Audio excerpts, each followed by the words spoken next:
Viewers, আজকে আর একটা নতুন ভিডিও নিয়ে আপনাদের সামনে আসছি।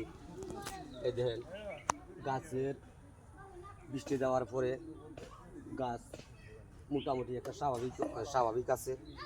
আর স্বাভাবিক পর্যায়ে থাকার কারণে আজকে আমরা আরেকবার একটা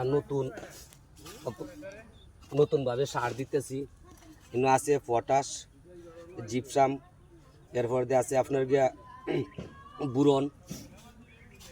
বুরন, আপনার গিয়া আছে মাইটা সার, লাল সার, সাদা সার, বুঝছেন?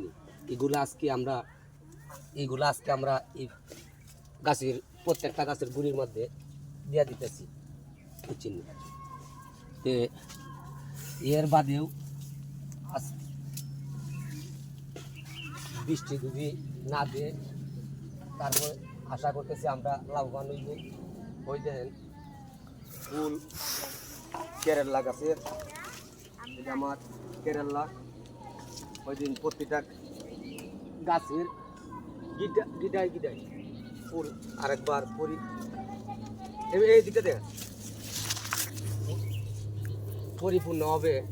প্রতিটা গাছের গিরাই হয় দেখেন কীভাবে সেট হইতেছে ফুল। এই দেখেন চিনি প্রতিটা গাছের প্রতিটা গিরা আছে। প্রতিটা গাছের গিরা কি হচ্ছে এর আল্লাহ দিলে আছে দুজি। এই যে বৃষ্টি গেছে এর পরবর্তীতে আর দুজি মন করি এত লম্বা বৃষ্টি যদি না আসে, তা আমরা আশাবাদী আমরা বাজার মূল্য পাইমু। আমরা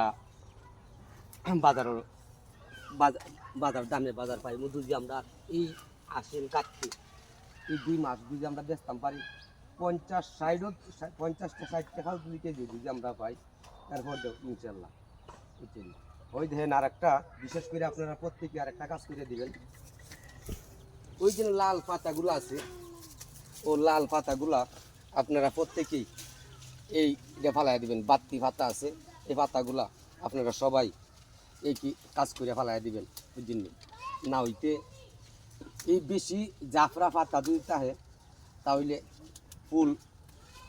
ফল অতিরিক্তভাবে আইতো না, বেশি গাছ ডাকিয়ে দেয় ভোগা, তখন ফলের মাত্রা কমব।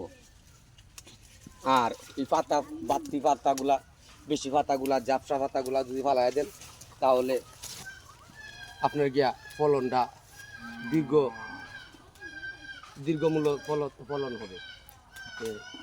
আশা করি আপনারা সবাই বুঝতে পারছেন। সবাই দোয়া করবেন আমার জন্য।